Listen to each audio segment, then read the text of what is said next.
Hello everybody, it's me, Coffee Stitcher. Yay!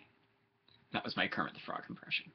How's everyone doing? I hope they're doing great. It is Thursday.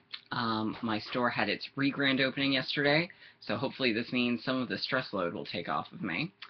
Oh, I guess I could also talk about that. Ooh, idea.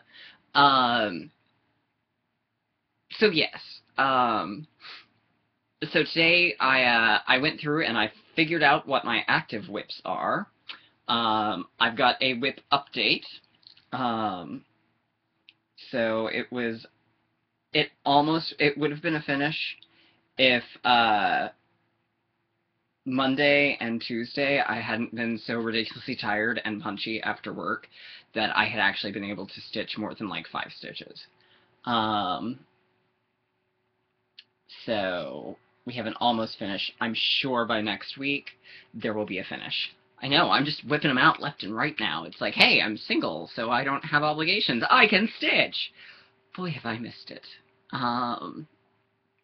So we've got WIP update, we've got haul, we've got list of active WIPs for the people who are curious and have forgotten or maybe new and are just tuning in, as well as needle minder storage coming, and Cindy of Fishy Crafts, who has a fabulous new haircut and hairdo and look. Go check her out. She looks awesome. Or to quote Liza, it's just fabulous, just absolutely terrific. I mean, which I'm seeing Liza Minnelli in November, so I really need to work on this impersonation. Yes. So I've got all that. Tag, haul, needle minders, WIP update, and other WIPs. Bump. So I think that's everything on the forefront. So what would y'all like to see first? Okay, don't be shy. Okay. Well, since the general consensus seems to be that no one really has a particular choice, we will just start with the WIP update, because that's right here. I spent, on Stitch Mania, we had an Orange is the New Black Stitch Along, which I think is actually still going on. Like, I think it was through today. I was thinking it was only the weekend, and then I was just really in love with what I was doing, so I just kept going. It's from the Cross-Eyed Cricket. It is number 172. The leaflet itself is called Halloween Eve. And the actual title of the project is Scary Circle. It's from 1998. And for some reason the picture is affixed wrong on the chart. So that's the overall picture again. And here's where I'm at on it. If you'll remember during Stitch Mania, I got the gate and the moon and the cloud and the raven done. And then the next thing I did, which is the last time y'all saw it, I had done the Ring of Leaves, as well as the green feet on Skelikid, the Skeleton Boy. So the first day of the Stitch Along, I finished the Skeleton Boy. Then I did the Ghost of Indeterminate Gender. Then, how do I turn this? Then Pump Kid. And then last night I did the Witch Girl. The Skelikid was, like, done in no time. Like, he took me under 6 hours. The Pump Kid took me about 6 hours. What slowed me down on him was I'd never used number 8 treasure braid before, and so I had a little bit of trouble there. Once I got going with it, it was fine, but it took me a little bit because it's thicker than the number 4. That said, I'm not sure that unless I was working on a really big count, like an 11 or 14 at probably the minimum, really I don't think using the number 8 added anything to it. The Ghost Kid took me forever. It took me 14 to 16 hours. Partially because he was also going, a little bit because he was just all white, and I'm very slow when I have big blocks of just one color to do. But Mostly it was because I used the glow-in-the-dark blending filament. I used grapefruit. It looks fantastic in the dark. But the next time I say, oh, I'm going to use glow-in-the-dark blending filament, somebody stop me. Seriously. Because this thing, yes, it will be finished. My intent is to turn it into a wreath. But no one is really probably ever going to see this at night. Why am I using glow-in-the-dark that you can't see during the daylight?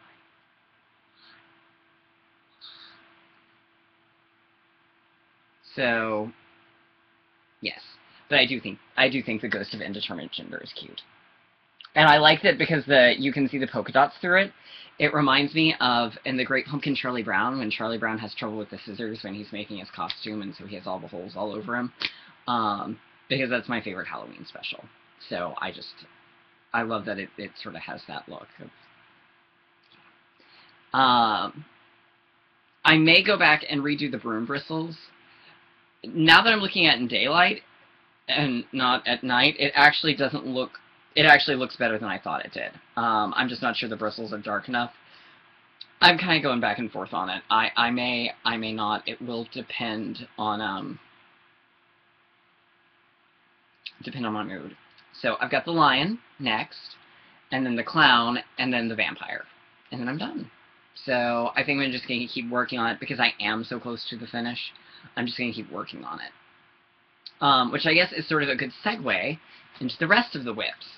Now, I know in my last video, I said that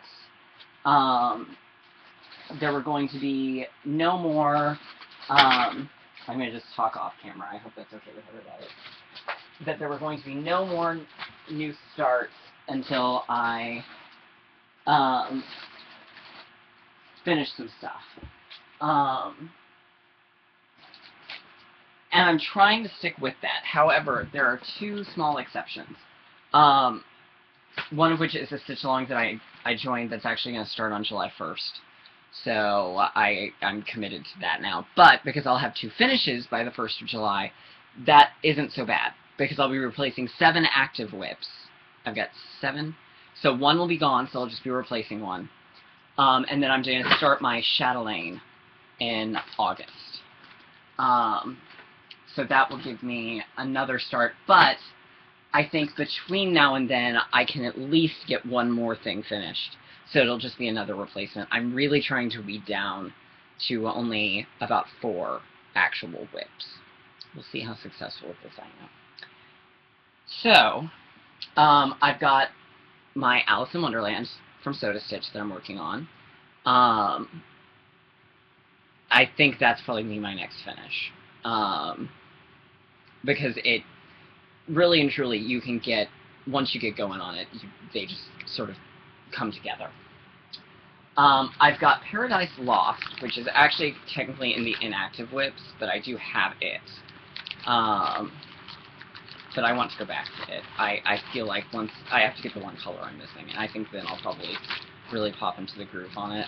I think some of the issue in Mania, with the ones that I just didn't warm up to, some of it was just the work and the relationship issues that I was having.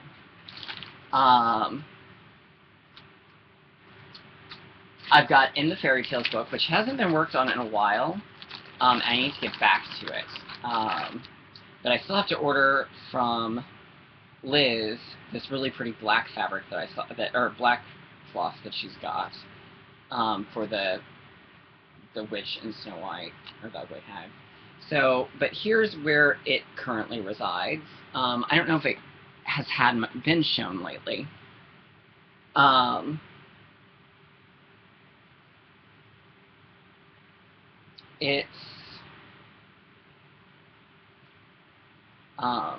And this is on Picture This Plus, in case anybody cared and didn't remember. The first page is done. The second page is probably 2/3 of the way done. I have to do the water still in the pond over Cinderella and her prince, and then I have to finish Alice in Wonderland, and then I can start on Snow White. So that's where I'm at. The White Rabbit is done. Alice is almost done. I've got a tree left to do. So yeah, progress has been mostly made on it. It just needs to, I need to kind of catch myself up, and then I can continue working on it, because I really do love this one. I just haven't. Mania happened, and then June's happened, so because I was trying to finish some of the things I started. I don't have Master in the Macabre with me. It has become my work project. So it's my lunch break project. I don't know how often you're going to see updates on it. Probably something every time something major happens, but for now it's in my bag that goes to work with me. Everyone should remember Watsits, especially since I did an entire video about Watsits. And here it is. I've already plotted the next block out.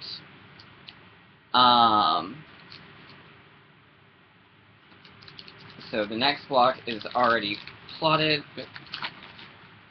How did I manage that? Somehow the needle minder is on the outside of the bag. Whatever. Whatever, self, whatever. So I've already plotted the second one. And it's changes. So that's coming. I've got the Lizzie Cape Four Seasons, which has to be frogged and has some other stuff. So it's kind of in the inactive sections. That's 1, 2, 3, 4. I've got Blue Jeans and Daisies, also known as Whipsy Daisies, which I'm really getting ready to come back to. I'm almost done with part 1. So there's where I am on it. So it's close to, it's going to become one of my more focal point ones, because I really enjoy it, and I really like the colors and the scheme, and I like getting to incorporate some of the specialty stitches. I know the herringbone leaf is going to be one of the next ones I do. And then I've got my Leslie Tier Oz, which I had hoped to get done in time for OzCon, but I don't think that's going to be doable. That's probably not happening. So that's 2, 4.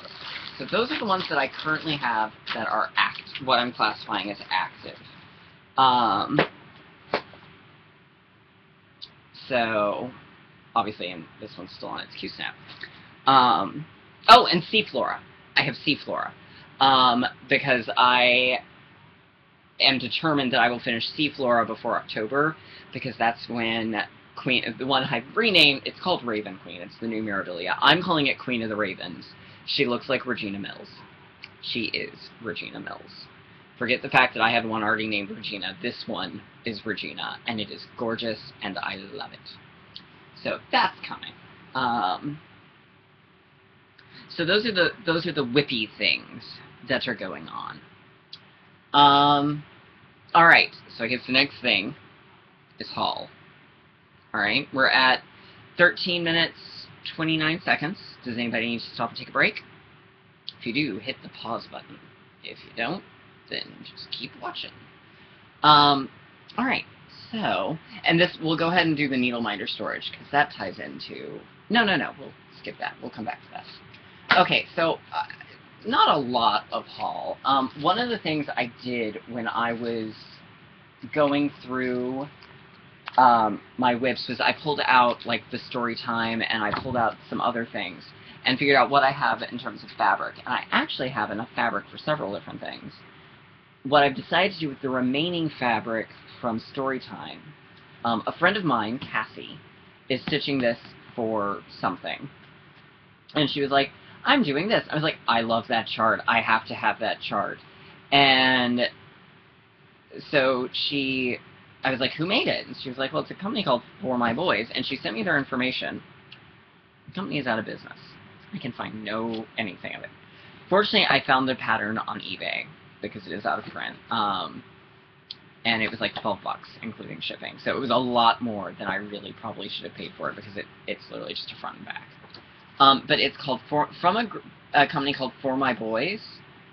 It's Bless Us Each and Every One. It's a Christmas one. and it's a tree and back stitching, and it uses long stitches. It uses almost no actual cross stitch. It's basically long stitches and sort of a fancy back stitch that looks kind of like the double back stitch, but I'm not entirely sure.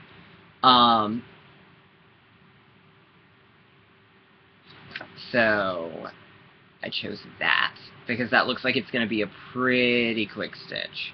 But I think that's going to look really good on that one. And it calls for Weeks Dye Works, but I will probably do my normal color substitution and use General Arts. Which apparently General Arts is going up in price, but given that they haven't gone up in price in a while, and if your LNS stocks the 10-yard skeins, you're probably still money ahead to get General Arts. So there was that. I did go ahead and buy from Brooks Books the hard copies of the Oz charts. Because yes, I have the PDFs. I didn't need to do it, but I liked the idea of having the actual official printed ones. So what I've decided to do is next year, each month, I'm going to do a different character. And stitch it. It's going to be the Brooks Books Stitch Along. I don't expect anybody to join me. If you'd like to, please feel free, but I feel like that's probably going to be a me-only thing. Because as it stands now, there really haven't been any of the companies. I'm just not sure I want to commit to a yearly stitch along that's a mystery sampler. So I might, but I really don't know, to be totally honest. So we'll see. And that leads us to the next thing. As y'all know, I have had a very, very, very stressful time at work. So, do I have everything? Yes. And my good friend Katie, my friend Katie, she's a neat lady. She actually lives very close to me, and we're still planning a Dominate the Metroplex Needle Workshops day, where we're going to go to all of them in the area. Recently went to the Silver Needle in Tulsa, which is a phenomenal shop from the pictures she took and from the stories she told. Although, curiously, it looks like they have a sign that says, "Please do not touch the Zweigert." I don't know if that's serious or not. So if anyone in here goes to the Silver Needle and can find out, we're all kind of curious why we can't touch the Zweigert. Or if that's what the sign even says. If the sign doesn't say, "Don't touch the Zweigert," we'd kind of like to know what it does say. Also, there's a really cool lighthouse model stitch. If you know what it is, I'd like to know because it looked really cool. It has a lighthouse and a cape. Like a coastal cape, not like a winged bat cape, you know, a cape. I don't know. And they've got there's been a Just Nan pattern that has been going the rounds for a couple of years. It's an exclusive to them. And in a moment of absolute utter weakness, I went, I had a bad day. I want this mine. And I bought it. So it is the Just Nan Scream House. I'm trying to figure out where I should organize this a little bit better. There it is. It is a house, literally a house. And it holds your it'll hold needles and pins and scissors, and it's got a pin cushion inside, and it's really pretty awesome. This kit is terrifying. This is the stitch along I'm doing starting in July. So first off, the kit comes with 3 skeins of black 310 DMC. That way because it needs 3 skeins, so this way you have all the same dye lot. Although how you would ever know, I would not begin to know. You also get a skein of 310 Pearl number 12, or ball, or whatever it is. Oh,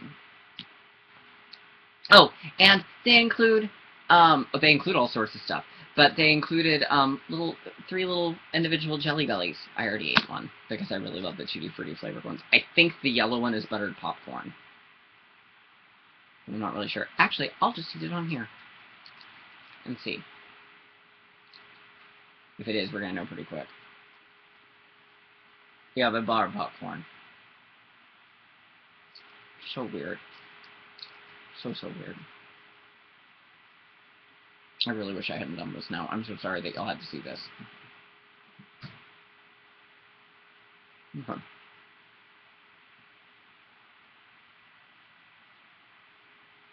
Okay. That's done. Okay, that's... Ew. Okay, so first off, I'm the world's most impatient person ever when it comes to things that are shipping. It's like, I pay for it and I want it the next morning. Like, I just don't like waiting. We don't live that far from Tulsa. It's probably about a 4.5-hour drive. I ordered it Monday afternoon, so that meant at the very early, because I don't know what time their stuff shuts down. I would assume that they probably received the order and the confirmation on Tuesday morning and got it packaged and probably in the mail on Wednesday. It arrived Saturday. And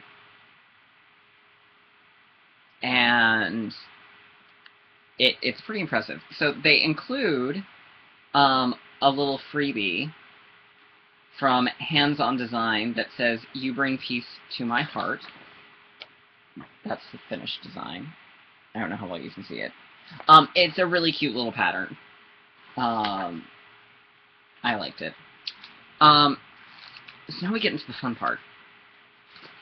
So you get... Oh, you also got another little I also got another little freebie. Who is the designer on this? Oh, it's a Just Nan freebie, I think. Yes.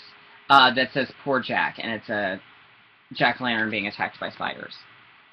So 2 free patterns, plus jelly beans, even though the buttered popcorn was not so pleasant. And then all of this. So you saw that. You get both of your fabrics from Weeks Dye Works. Peoria Purple, which after this project and my Halloween ones, I may never want us to chum Peoria Purple again. And then 10 Roof.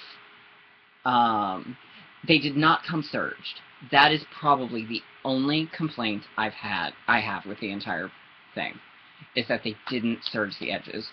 So now I have to go to my LNS and go, so I bought this kit that was exclusive to this store and feel a little bit guilty because I spent money at a needlework shop that wasn't them to get fabric that wasn't serged. And so it would have been nice to have had it serged. I will say, however, I don't know, because I never have been to the Silver Needle in person, I don't know if that's standard for their shop. I've heard that some needlework shops don't serge fabrics. The really terrible one in Plano, or not Plano, in North Dallas that I will never go to again, they didn't serge fabric. So that may just be a thing that some do, some don't. So I don't want to say that necessarily that's a... And really, if this is the only complaint I have, then it was pretty damn good. You get a lovely letter from Miranda Weeks McGahee about their fabric. You get a behind the scenes at the Scream House. The front door, and I'll read it to you as I sort of show off. So there's the front door. Nettie Nightshade has left her broom at the front door because she's planning on going out again tonight. Normally, she would keep it in a broom closet. The door greeter ghost doesn't have to use the door. He passes right through it, waving his green hands to scare or greet the visitors. He does. He has little green hands. Yeah. The jack-o'-lanterns in the front windows exchange comments to try and see who can look the fiercest. The guy on the left always wins. Yeah, I can see that. And someone with red eyes is peeking out through the fan light over the door. Oh, that's what that is. And I didn't know that was called a fan light. Hey, I just learned something new. There's a monster in the attic trying to look menacing. And there's the monster. Mad Max, the cat, has climbed onto the roof to get a better view, and spiders add to the ambiance. The mummy window, which is this window here. So that's this door. Please note that the mummy's bandages are coming apart in places and his exposed fingers are a nice icky green. He is striking a pose beneath the cobweb curtains and checking to make sure that the decorations are all in place out on the fence. The jack-o'-lantern in the upstairs window is wearing his coolest purple mask, which makes him look a little bit like Dame Edna.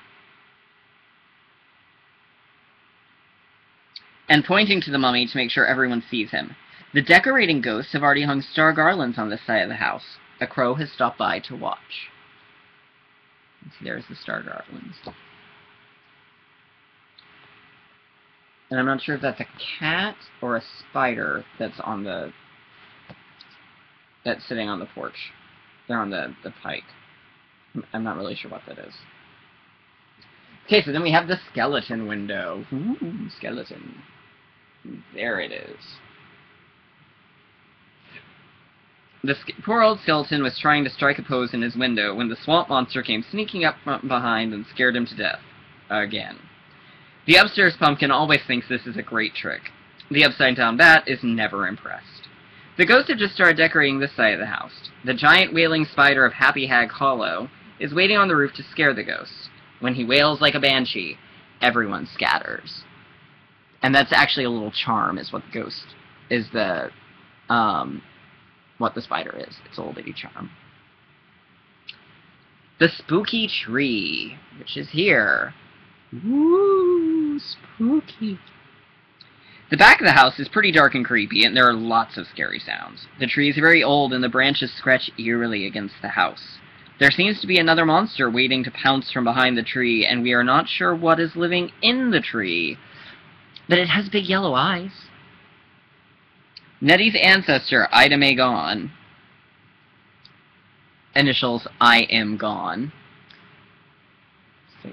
Yep, I am gone, Ida Mae, good old Ida Mae, is buried beneath the tree. The ghost is writhing around behind her tombstone, making booing noises to scare off the crow, who is not moving. The ghost in the tree is hiding from the monster, and the bat is just trying to look spooky. The attic ghost is emerging from the roof to check out the noise. Then exterior base does not seem to have a picture. Well, that's stinky. Oh, here we go. Well, no, that's going to show you the chart, so I can't. The base, it's a happy Toad and a spider that had jumped out from under a rock to greet anyone who looks under the house. Toad is wearing his favorite witch hat. The rock says boo, but it is more of a greeting than a scare tactic. And inside the lovely purple rooms, which is the back,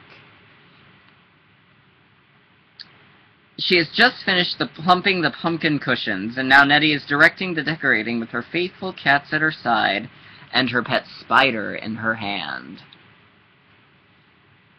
Bootiful the ghost has a lovely garland ready to hang, and the scissor ghosts, Bula and Fula, are on the job, although their arms are tired.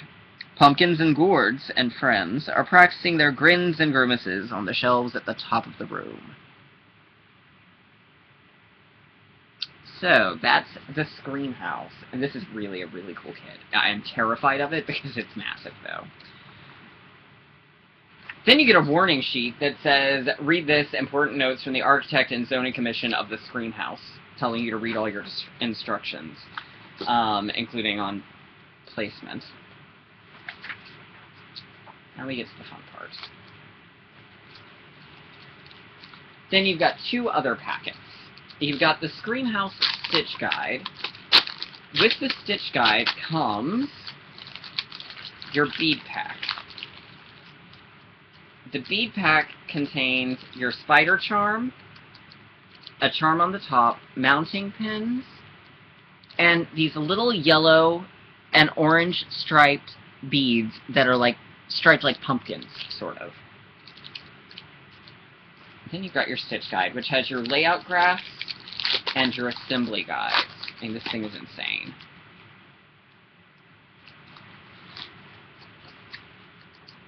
So you've got your guide.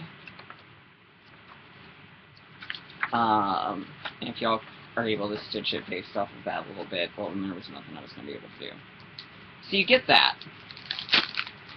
There are 4 walls, so 8 patterns for that. 4 roof panes, so 8 patterns for that. And 1 floor, so 2 patterns for that. So that 8 and 8 is 16, that's 18 sections that have to be stitched. And the stitch along is to do 1 section a month. So I may attempt to do like a section and part of a roof, but we'll see. Then you get the finishing kit. The finishing kit comes with all of your instructions on how to finish the project, as well as Skirtex, whatever that is, fusible interfacing, I know what that is, a snap, a template page, which I'm not going to show you, as well as 3 pieces of weeks over-dyed wools in chartreuse,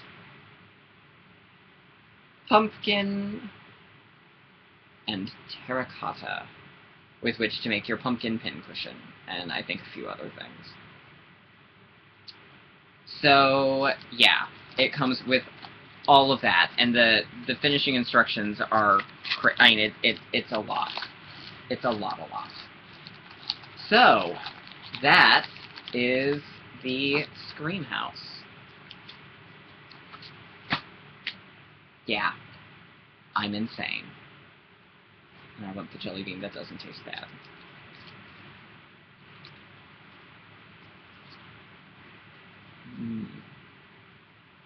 I love Tutti Frutti. Oops, I have to get you back in.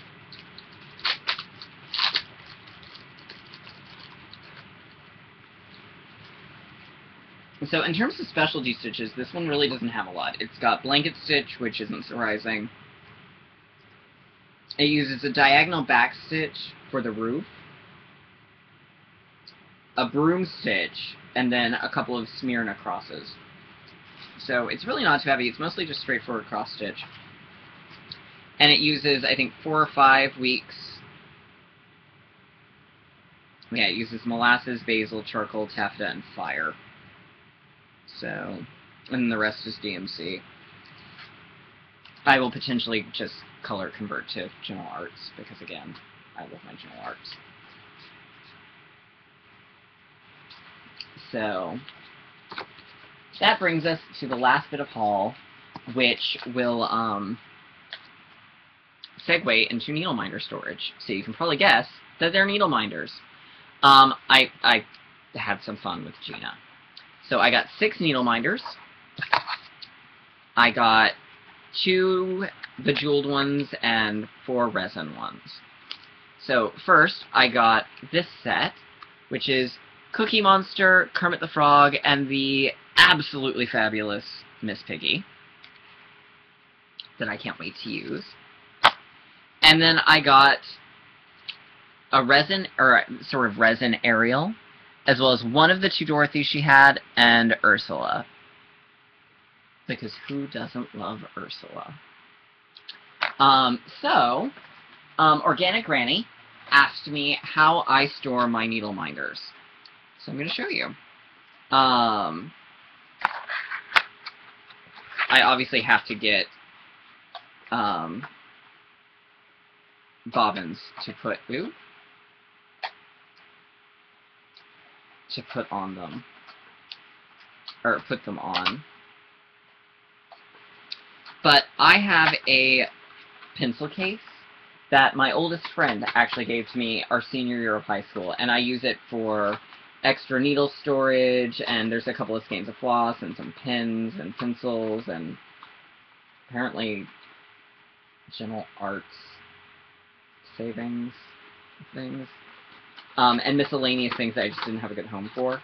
And so we're going to try not to let everything fall out. On the inside of the lid, is where I put mine. So that's how I store them. It works very well for me. So that's that. Alright, so Cindy's tag. This is the unnormal tag. So first, what is the strangest place you have ever stitched? I don't really count the break room at work as being the strangest because a lot of people do it there. So I'm going to give you the strangest circumstance. And that was back in December. My ex there had a plumbing leak and needed me to stay. I was off and they needed someone to stay there to let the plumber in. So I sat on a couch surrounded by water stitching. It was kind of strange. What is my next favorite hobby? I guess going to the theater? I really love going to the theater. Or shopping. One of the two. To smoke or not to smoke? Okay, so, funny story. My dad actually grew up on a tobacco farm that sold directly to Philip Morris. So he smoked from the time he was 6 until a little over 10 years ago. My brother smokes. My maternal grandfather and great-grandmother smoked. So I kind of grew up around smokers to a degree. And I've watched it kind of kill all of them. And yet, when I got into college, and I was around all my theater friends, they smoked. I thought when you started smoking, you could automatically just become a chain smoker.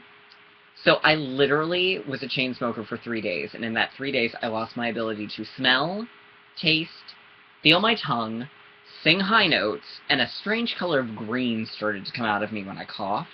So I quit smoking, and I'll have one every once in a blue moon, but generally I use it more for a prop than for anything else.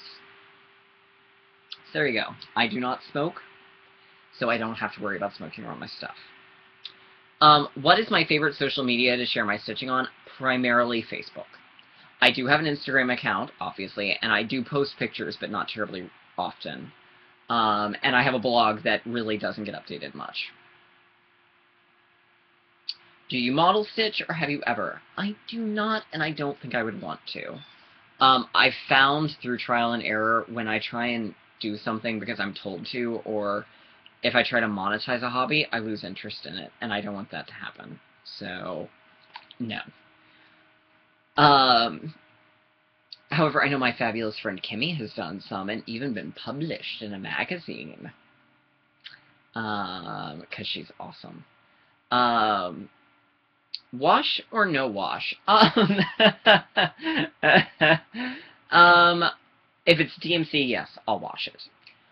With my hand-dyeds, probably not going to wash it. I tend to be very, very careful about what I eat or drink near it anyways, and I tend to wash my hands religiously, so I'm not really worried. If I use a digital program, what do I use? When I have to use one, it's really just Preview, because it opens PDFs.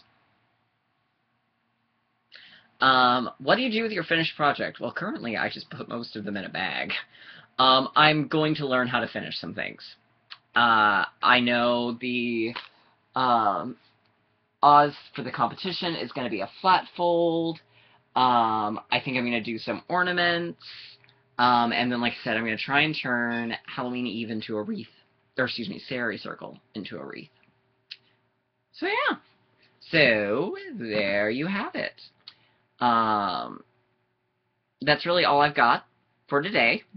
I hope everyone's well, and I will see y'all all soon. I've not received the missing components from StitchyBox. I know they have been shipped, so I'm sure I will have those in time for the next video. Anyhow, hope all is well, and I will see y'all later.